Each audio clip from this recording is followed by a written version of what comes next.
Welcome back to Talking Positive with Randy and Alan. Today, our guest is Mr. Jeff Ellis. Welcome, Jeff. Thank you for having me. Oh, it's our pleasure. Give us a little background of who you are and why you're here. Okay, well, I'm here because you invited me, and I really appreciate that. But yeah, my story goes back. Yeah, when I was 2 years old, I was diagnosed with ulcerative colitis, and I had that all through my adolescence. And ultimately, when I turned 50, I was diagnosed with colon cancer.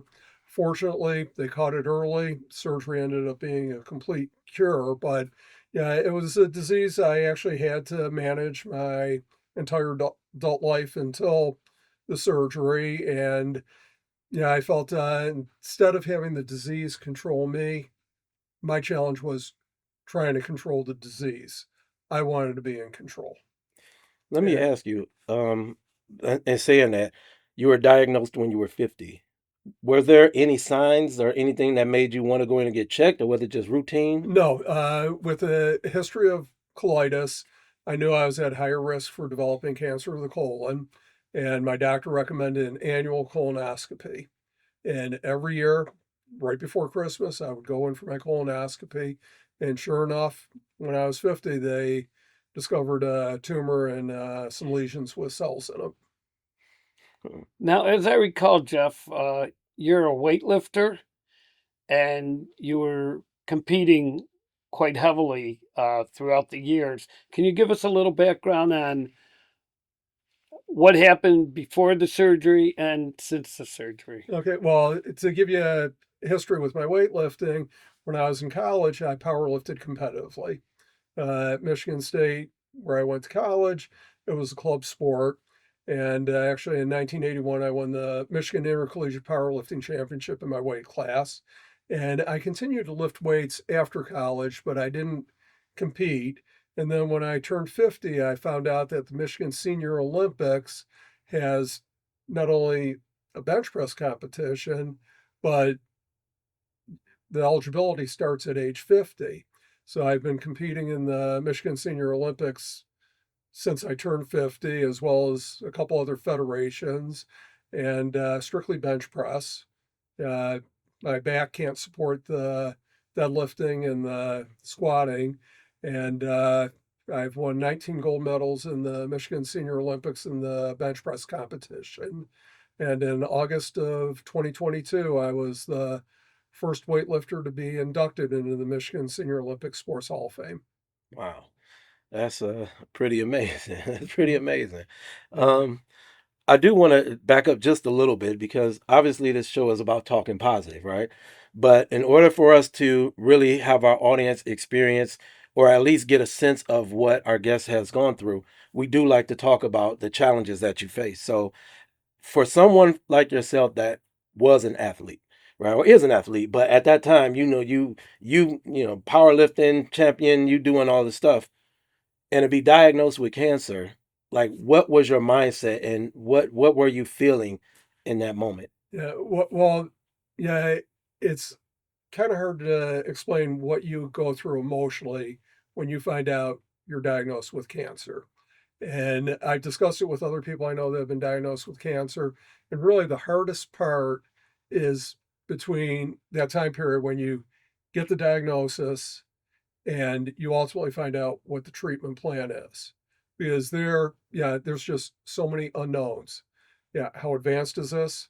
Is this going to be terminal? Yeah, is there going to be a cure for it? Fortunately, yeah, I followed my doctor's recommendations. I got the annual colonoscopies. They found it early enough where surgery ended up being a complete cure. But yes, it was a very hard challenge. And really, the hardest thing was trying to find things. What can I do to take my mind off of this and not even think about it? When you were weightlifting and you had won many championships, gold medals, and then you had to take a break during the cancer situation? Well, actually, I didn't stop lifting weights until I actually went in for surgery. Uh, 2 days before I had my surgery, I went through my normal weight workout. Then after the surgery, obviously, I had to take It was about 5 months off, and it actually resulted in having two surgeries. And about a month after the second surgery, I was able to start back up with weights. Wow. How did you talk to your children and your wife? How did the family react to everything you were going through? Well, yeah, it was scary, especially at first, knowing that there's this diagnosis out there, but not knowing how bad it is. Yeah, as I said, yeah, is this something that could be managed and cured, or is it terminal? We didn't know in the beginning, and yeah, so everybody, yeah, it created, you know, probably the best way to describe it is a lot of uncertainty and scary moments until we found out the extent of it and that surgery should be able to take care of it. So then now, knowing your diagnosis, right? You've been diagnosed, you know the treatment plan. As an athlete, how did you transfer your mindset of competition into um, making it through this surgery and making sure that it was successful? Yeah, well, with the surgery, yeah, they told me, yeah, for my first surgery that I had, where I actually had my colon removed, they took the bottom portion of my small intestines. They formed a pouch out of it shaped like a letter J. It's called the J pouch surgery. And then 3 months later, I had everything reconnected. That was the second surgery. But my mindset was I got to look at this as a challenge that I can overcome and beat. Mm. Uh, Initially, it was all right. They told me 10 to 14 days in the hospital. Well, I asked the doctor, I said, what can I do to prepare for this surgery? What can I do after the surgery to help with the recovery? And there was various dietary restrictions, but they told me the most important thing was after surgery, you have to get up and walk and move. So, my challenge was I got to get up at least every hour and walk. Well, I was released from the hospital, 4 days after surgery. Mm. And actually, I was working from home uh, 7 days after surgery, and 10 days after surgery, I was back in the office working. Fortunately, I had a desk job, so I didn't have to lift anything heavy. So I really didn't have much restrictions as far as working. And then I also continued back up doing my cardio workout on the elliptical, walking on the treadmill. And even when I got home the fifth day after surgery, yeah, I got on the treadmill, zero incline. I started at 1 mile an hour, the lowest speed on it. And each time I would get back on the treadmill, I would try to increase the speed. And as soon as I felt any discomfort in my abdomen, I would scale the speed back. And yeah, once again, I was following the doctor's instructions. And when I actually met with the doctor for my follow up visit, yeah, he actually said to me, he said, Mr. Ellis, a lot of my patients will ask, what can we do to help prepare for the surgery, help with the recovery? He says, I tell the patients the same thing. And he said, unfortunately, most of them don't follow it. Mm. He said, you obviously followed it. And I just looked at it and I said, well, what you were telling me is time tested over a very long career. Why would I doubt what you're telling me?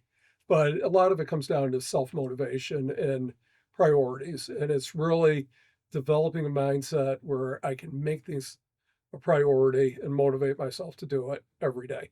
And on that, like, and you kind of touched on it, but just going a little deeper into it, what was your motivation? Like, what, obviously, we all want to live as long as we could possibly live. Right. We understand that. But was there anything else driving you? Yeah. Well, obviously, my family, I want to be there for them. And I want to see my children continue to grow up.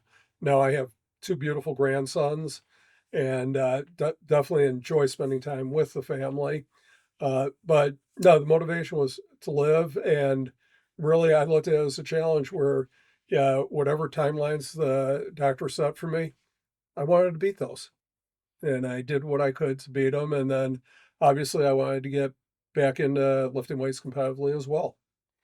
Was So, there ever a time where you not wanted to give up, but thought this is going to be more difficult than I thought? no, it really wasn't. And actually, it for me, it ended up being a little bit easier than I thought. This was something that I had never faced before. And I also had some people telling me how difficult the recovery is going to be. You need to prepare for this and that.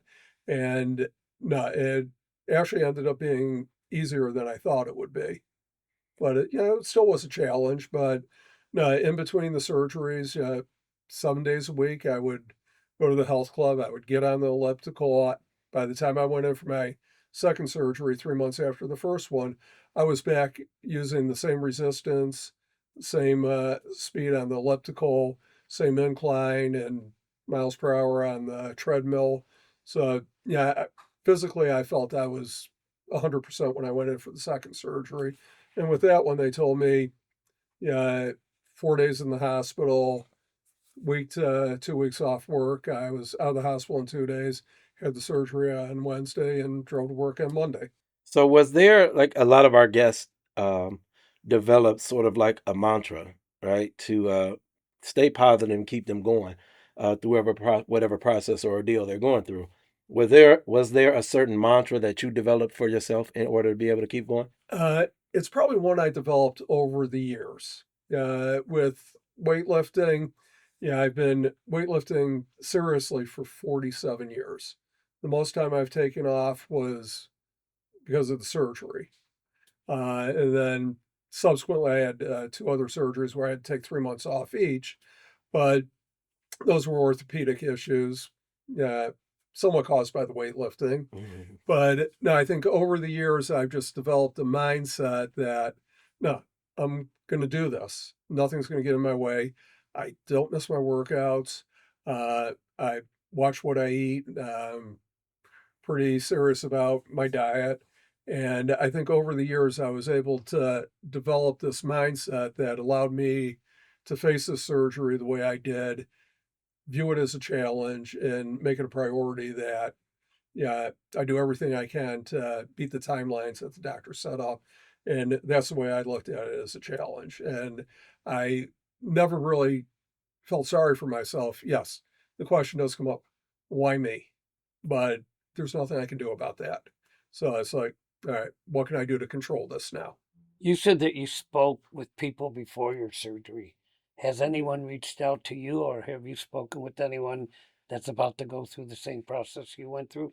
Yes, actually, my doctor had actually referred a couple patients to me that were about to have the surgery. Yeah, they were uneasy about it. Some were actually even debating whether they should go ahead with the surgery or not. And yeah, as I told him, more of a thank you to him for the job he did, I said, yeah, if you ever have any patients that want to talk to somebody that has gone through the surgery, I'd be more than glad to do it. And they actually had a few patients call me, and I was more than glad to talk to them. And yeah, I viewed it as an opportunity to give back and say thank you. Which is great. Did you follow up with those people? No, it was basically, uh, I was there to answer their questions, help them get ready for it, and it was really up to them if they wanted Right. to follow up after. You talked about your diet, and I know it's hard to give up a bunch of things that we love to eat that we know probably aren't good for us anyway, but we love them. What were some of the things you had to give up in your diet that you really didn't want to, but you knew you ain't have a choice but Yeah. to do it? Well, first of all, yeah, I'm a strong believer. Yeah, you can't control the genes that you inherit. But based on lifestyle choices, primarily diet and exercise, you may be able to delay or even prevent those genes from ever expressing themselves, the bad ones. And yeah, people with inflammatory bowel disease, yeah, dairy, refined sugar, wheat, gluten, yeah, can be irritants that may actually promote or trigger the immune response where the body starts attacking itself. And I found that staying with a gluten free diet has really helped significantly. Staying away from the dairy has helped. The sugar, I inherited a terrible sweet tooth from my mother, but you got to do it in moderation. Right. Right. So one of the things you did say, and I know we keep spinning around, coming back around to it a little, but it is about being positive. One of the Yeah. things you mentioned was saying, of course, you get the thoughts of why me? How do you stay positive through? How did you stay positive throughout the whole process? Yeah, and once again, I looked at it as a challenge, and it's what can I do to help myself? And obviously, feeling sorry for yourself, yeah, coming home, laying on the couch, um, no, that isn't going to benefit me at all. And also by staying active and making it a priority to continue to go to the gym and work out, eat healthy, um, took my mind off of it as well. How did your wife, I mean, through the process, how was she? Did she have support from? She was very supportive. She was obviously worried.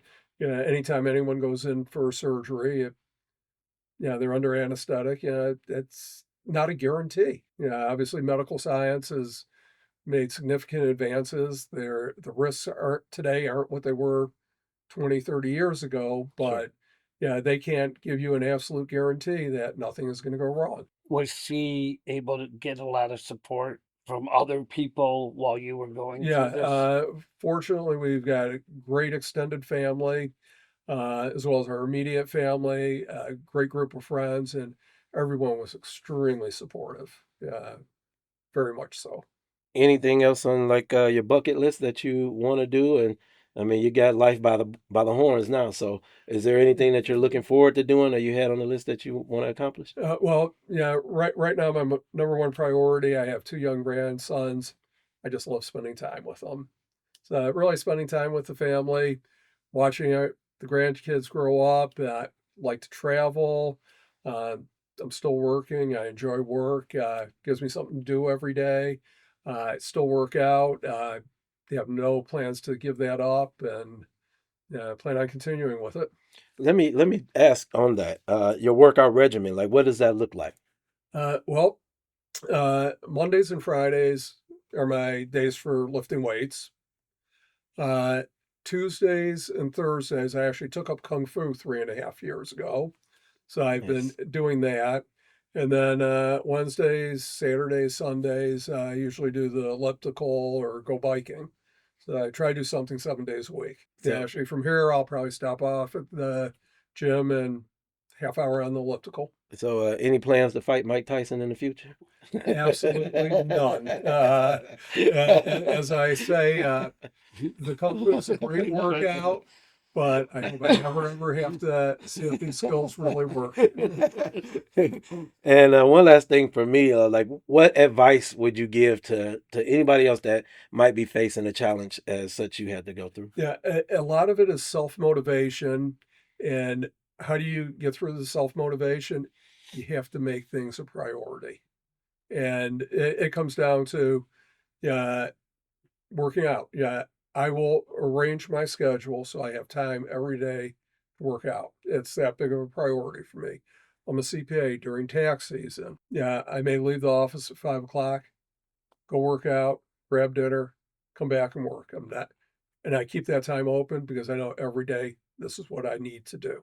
And it's really making it a priority. And that's one of the reasons you were able to recuperate quicker than because you were in such good shape. Right. And as my doctor commented jokingly, he says, well, it looks like you've been in training for this for the last 30 years. Why not? It paid Nice. off. Exactly. Cool. Any other comments or questions you want to ask us? No, I really appreciate you guys taking the time to sit down and talk with me and inviting me to the podcast. And I wish both of you the best of luck Thank you. and ultimate success with it. Thank Thank you. you. Thank you. Really appreciate it. Thank you. Thank you. You're welcome. If you'd like to be a guest on Talking Positive with Randy and Alan, you can either call us at area code 313-454-1104 or email us at talkingpositivepod@gmail.com. Yep. Thanks again, Jeff, for joining us, and Randy, Yep. Yeah, All right. and everybody, make this a positive day. Yep. And see you next time.